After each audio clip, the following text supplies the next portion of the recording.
आजकल एक इस्तिलाह हमें बहुत ज़्यादा सुनने को मिल रही है और वो है जेंटल पेरेंटिंग। और जैसे ही हम जेंटल पेरेंटिंग के बारे में सुनते हैं तो बहुत से सवालात हमारे माइंड में आते हैं।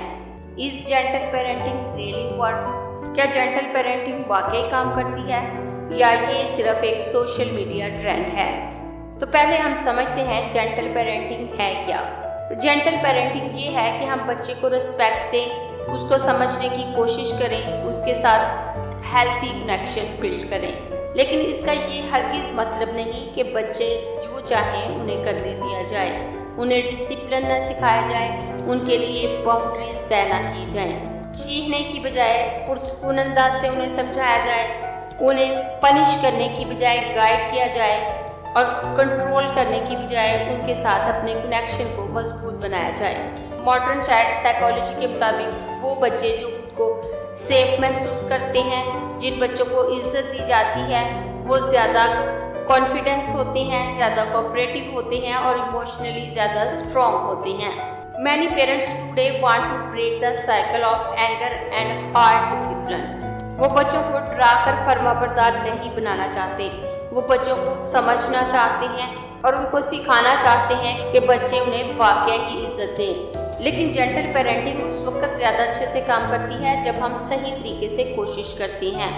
अगर पेरेंट्स मुस्तकिल मिजाज होते हैं, बाउंड्रीज को क्लियर रखते हैं, पुरसुकून रहते हुए डिसिप्लिन सिखाते हैं और अपने इमोशनल को कंट्रोल करते हैं, तब तो जेंटल पेरेंटिंग अच्छे से काम करती है।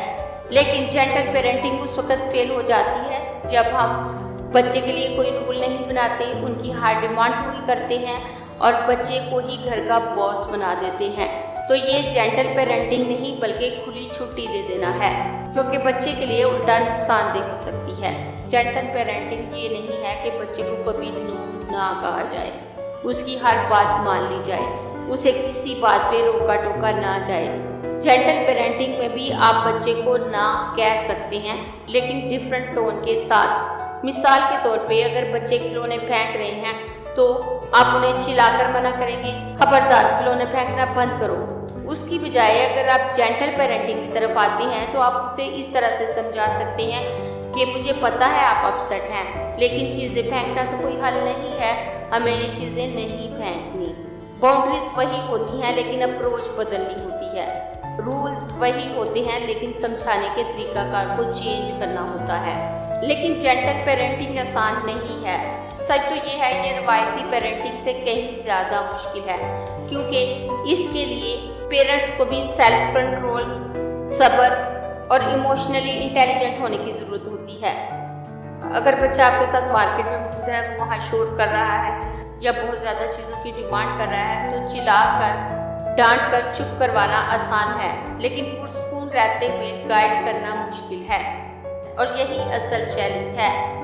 एज ए पेरेंट्स खुद को भी इम्प्रूव करने की ज़रूरत होती है और खुद को इम्प्रूव करना ही एक बड़ा चैलेंज है। रिसर्च कहती है कि वो बच्चे जिन्हें इमोशनली सपोर्ट मिलती है, उनके लिए स्ट्रक्चर क्लियर होता है, उन्हें मुस्तकिल गाइडेंस मिलती है, वो बड़े होकर इमोशनली स्टेबल होते हैं, ज़्यादा स्ट्रॉन्ग होते हैं, हेल्थी रिलेशनशिप बनाते हैं। क्योंकि खौफ वक्ती तौर पे तो फर्माबरदार बना सकता है, लेकिन कनेक्शन से लाइफ टाइम कैरेक्टर बिल्ड होता है। और यहाँ बहुत से लोग सोचते हैं कि जेंटल पेरेंटिंग हमारे कल्चर के साथ सूटेबल नहीं है, ये फॉरेन कल्चर है, इसके साथ हमारा कोई तल्लक नहीं है। But with respect, kindness and discipline are universal value. हर जगह बैलेंस की ज़रूरत होती है। बच्चों को पेरेंट्स की ज़रूरत होती है, फ्रेंड की नहीं। बच्चों के फ्रेंड नहीं पेरेंट्स बने। ज़रूरत से ज़्यादा सॉफ्ट हो जाना भी बाज़ का नुकसानदेह होता है। अगर वालिदैन बच्चे को किसी बात के लिए मना नहीं करते, उसे गाइड नहीं करते, उन्हें अच्छे बुरे के बारे में नहीं बताते, बच्चे जो कहते हैं उन्हें करने देते हैं, उनकी हर डिमांड पूरी करते हैं, तो ऐसे बच्चे भी फर्माबरदार नहीं रहते। वो इमोशनली वीक हो जाते हैं और अगर कभी उनकी कोई बात पूरी नहीं होती तो वो हंगामा क्रिएट कर देते हैं। इसलिए बैलेंस बहुत ज़रूरी है और एज ए पेरेंट्स खुद को भी बेहतर करने की ज़रूरत होती है, क्योंकि बच्चे वो नहीं करते वो जो सुनते हैं, बल्कि वो करते हैं जो वो देखते हैं। अगर आप पुरसुकून रहते हैं तो बच्चे भी पुरसुकून रहना सीखते हैं। अगर आप रिस्पेक्ट से बात करते हैं तो बच्चे भी रिस्पेक्ट से बात करना सीख जाते हैं।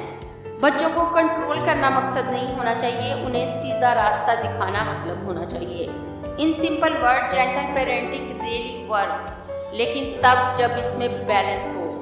आप मेरी इस वीडियो को दूसरे पेरेंट्स के साथ भी शेयर कर सकते हैं ताकि वो जेंटल पेरेंटिंग का एक्चुअली मतलब सीख सकें, बैलेंस रख सकें, ना कि जेंटल पेरेंटिंग के चक्कर में बच्चों को खुली छुट्टी देकर उल्टा नुकसान कर बैठें।